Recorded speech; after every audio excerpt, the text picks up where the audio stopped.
Fortress Films is definitely having a busy year this time around, as now we've got two trailers for the upcoming sequel to the ever acclaimed Emesis Blue, Murder Inc., and it's already looking pretty good.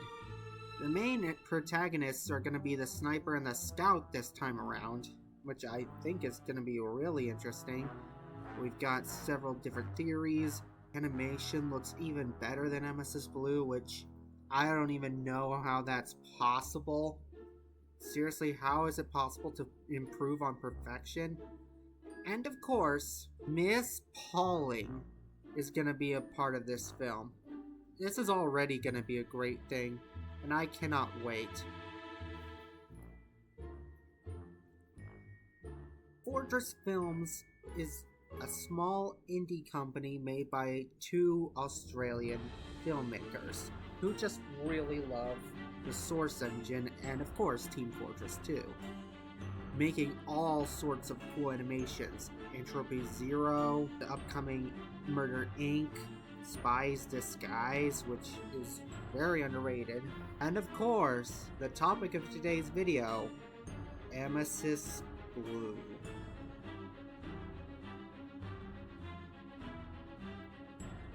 Emesis Blue is not just a Team Fortress 2 horror film. Emesis Blue is not just an SFM short. Emesis Blue is not a fanfiction. Emesis Blue is full-on cinema.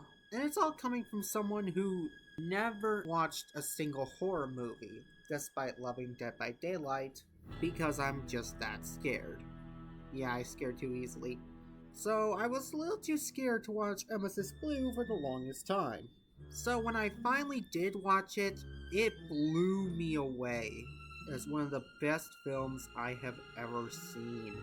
If you want the short of my review, it's that. It's an amazing film. Go watch it. In fact, if you haven't watched it yet, this is going to be the first time I ever do this for my channel, but I'm just gonna say it now. If you haven't watched Emesis Blue, stop watching this video and go watch it. It's that worth it. Emesis Blue is by far one of the best Team Fortress 2 films ever. If you're still here, that means you either watched Emesis Blue or you just are a little too scared to watch it. Which, let me just quell your fears right now. It's a psychological fear fest, so it's not going to be full of jump scares. In fact, I'm pretty sure there's like only one jump scare in this entire movie, and it's 2 hours long, so it's not really that bad. But if you already watched it, then what's my opinion on it?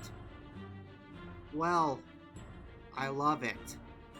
It's literally one of the best films I've ever watched. Every time I get a chance to talk about Emesis Blue, I will. This film gets a lot of credit, and I feel like it's going to get more. Let's start with the animation, which, I'll just say it, it's one of the best I've ever seen. Yeah, it's not really that smooth, and there are a few weird things, like how the Team Fortress characters are in a very realistic environment and that looks a little off.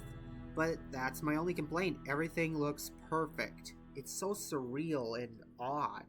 And I feel like the whole cartoon characters in a realistic environment really helps this. It really helps the whole uneasy feeling of this movie. It works well with Sonic because it makes him stand out more. It works well with Emesis Blue because it makes them feel like they really don't belong in this world. And I love this.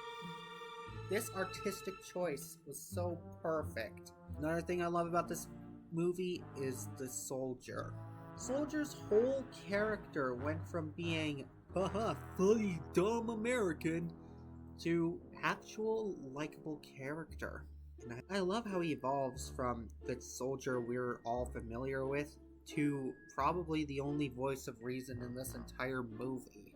I just really enjoy that. I also enjoy the fact that he's paired up with Spy, because in the official media of Team Fortress 2, these two characters very rarely interact with each other. It's so rare, in fact, that I'm pretty sure that there was only one scene in, like, Exploration Day where they actually said a word to each other, and that was it. But here, they get a while to spend together, and you really see that Spy just hates the soldier, but he puts up with him anyway. And I really love this dynamic. I also love that they pair the medic with the scout. And they try to make Medic sympathetic in this movie. Without him, we're all used to him being a very crazed maniac. But honestly, this movie is so humanizing. Alright, another thing I must say about this movie, a lot of scenes are gonna stick with you. If you haven't watched it yet, you're never gonna forget it once you watched it. The scout torture scene in particular is just gruesome. This film does not hold back, and I really love it for that. It's not shock value for the sake of shock value. No, the characters actually have real reactions to it, and it's all really cool. There are also a ton of references in this movie that just feel perfect. References from video games like the game it's based off of, Team Fortress 2, to movie references like Stephen King's The Shining. This whole thing just makes everything feel spectacular. I also love how all of the characters feel human. But, okay, let me just say it right now. I don't want this video to go on for too long, so I'm gonna start going into spoiler territory. So, if you haven't watched the movie yet, I highly recommend you click off this video and go watch it already. Trust me, you will not regret it. Still here? Okay, so, what the heck is even happening half of this film? Yep, this film is gonna stick with you. But mainly because you're gonna be spending half your time wondering what the heck is even happening. As far as I know, there's some sort of time loop thing going on here, as well as something with the Emesis diazepam. And I have a feeling that that Undertaker character, who we now know that's his name, the Plague Doctor's name, is in fact an alter ego of Medic that has been brought to life by the Conager Slaughterhouse. May I also say that making the Conager Slaughterhouse 2 fort was actually a genius move. Taking something that has been essential to TF2 and making it so incredibly twisted is just amazing. Also, it has been confirmed that Spy's Disguise and this movie take place in the same universe. So there's that. If you want my interpretation of what's going on, I don't even know where to begin, but I think the Undertaker is somehow an alter ego of Medic that was brought to life due to the Conager Slaughterhouse's whole, supernatural thing. I'll leave you off with some more details. Some more things for you to chew on. First off, what do they mean by longer than you think? Second off, how did Demo Man die in this scene? And third of all, and this is a big one, who is the Undertaker? And if you know the answers, don't spoil it. I really hope that Fortress Films is able to keep this momentum going. And considering all their other work, man, I just know they can pull off the sequel, and I can't wait for it. And if all of this has not been enough of an endorsement, then there's one more thing I should say. My mom is huge into horror, and she knows nothing about Team Fortress 2, but she watched this movie and really liked it.